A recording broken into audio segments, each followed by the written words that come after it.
저탄수화물의 기적, 삼겹살 먹으며 살 빼는 대사혁명. 우리가 알던 다이어트는 틀렸다. 여러분, 다이어트 하면 뭐가 떠오르세요? 퍽퍽한 닭가슴살, 드레싱 없는 샐러드.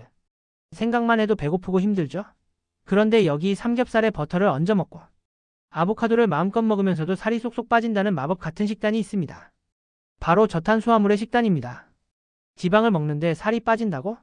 건강 나빠지는 거 아냐? 라고 의심하실 수도 있어요. 하지만 이건 단순한 유행이 아니라 우리 몸의 에너지 시스템을 완전히 바꾸는 대사혁명에 가깝습니다. 오늘 영상에서는 저탄고지의 원리부터 한국인에게 딱 맞는 실천법, 그리고 놀라운 건강 이점까지 10분 안에 완벽하게 정리해드릴게요. 채널 고정해주세요. 내 몸을 지방 연소 모드로 바꾸는 법. 자, 핵심 원리부터 짚어볼까요? 우리 몸은 보통 탄수화물을 먼저 연료로 씁니다. 그런데 탄수화물 섭취를 확 줄이면 어떻게 될까요? 몸에 비상이 걸립니다. 연료가 없으니까요. 이때 우리 몸은 축적된 체지방과 우리가 먹은 지방을 분해해서 케톤이라는 물질을 만들어 에너지로 쓰기 시작합니다. 이 상태를 바로 케토시스라고 부릅니다. 한마디로 내 몸을 지방을 태우는 기계로 개조하는 거죠. 우리가 탄수화물을 먹으면 인슐린이라는 호르몬이 나와서 남은 당분을 체지방으로 저장하는데, 저탄고지를 하면 이 인슐린 수치가 낮아지면서 지방 축적은 막고 쌓여있던 체지방은 꺼내 쓰게 됩니다.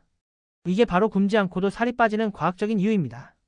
놀라운 사례, 5,700칼로리를 먹어도 살이 빠진다. 에이, 그래도 많이 먹으면 찌는 거 아니야?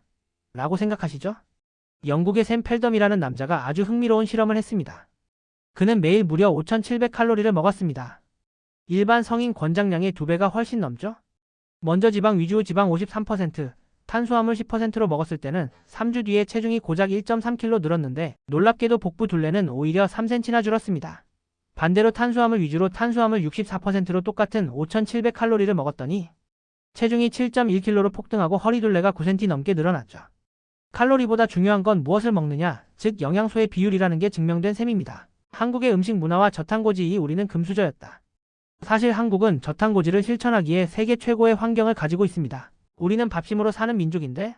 라고 하시겠지만 우리 전통 음식을 보세요. 갈비탕, 꼬리곰탕, 도가니탕, 삼계탕.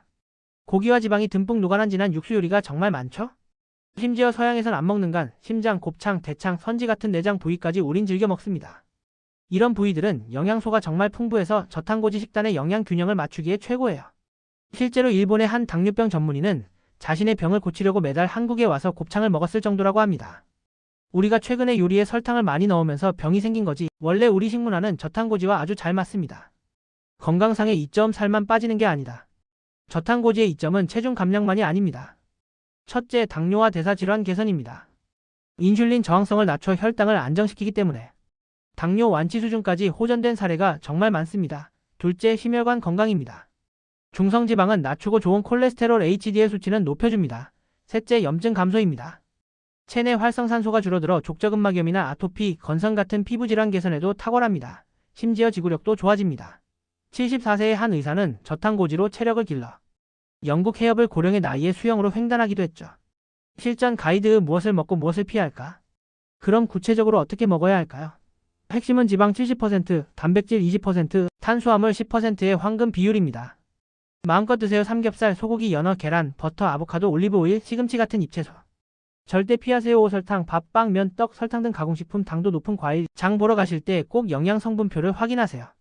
우리가 건강하다고 생각했던 저지방 요거트나 과일 주스에 설탕이 어마어마하게 들어있을 수 있거든요. 외식할 때는 찌개나 국밥을 시키되 밥은 빼고 고기랑 건더기만 많이 주세요. 라고 당당하게 외치세요. 주의사항, 키토플루를 조심하세요. 마지막으로 주의할 점. 식단을 시작하고 며칠 뒤에 머리가 아프거나 기운이 없는 키토플루 증상이 올 수 있습니다. 이건 내 몸이 포도당 대신 지방을 쓰는 법을 배우는 과정에서 생기는 자연스러운 신호예요. 물을 충분히 마시고 소금을 조금 챙겨 드시면 12주 안에 사라집니다. 다만 신장이나 췌장 질환이 있는 분들은 시작 전 전문가와 상담이 꼭 필요합니다. 저탄고지는 단순한 다이어트가 아니라 내 몸의 에너지를 바꾸는 라이프 스타일의 변화입니다. 몸이 가벼워지고 정신이 맑아지는 이기적 같은 변화, 여러분도 오늘부터 삼겹살 한 점으로 시작해보시는 건 어떨까요? 오늘 영상이 도움되셨다면 구독과 좋아요 부탁드리고요. 여러분의 저탄수화물 다이어트 도전기를 댓글로 남겨주세요. 감사합니다.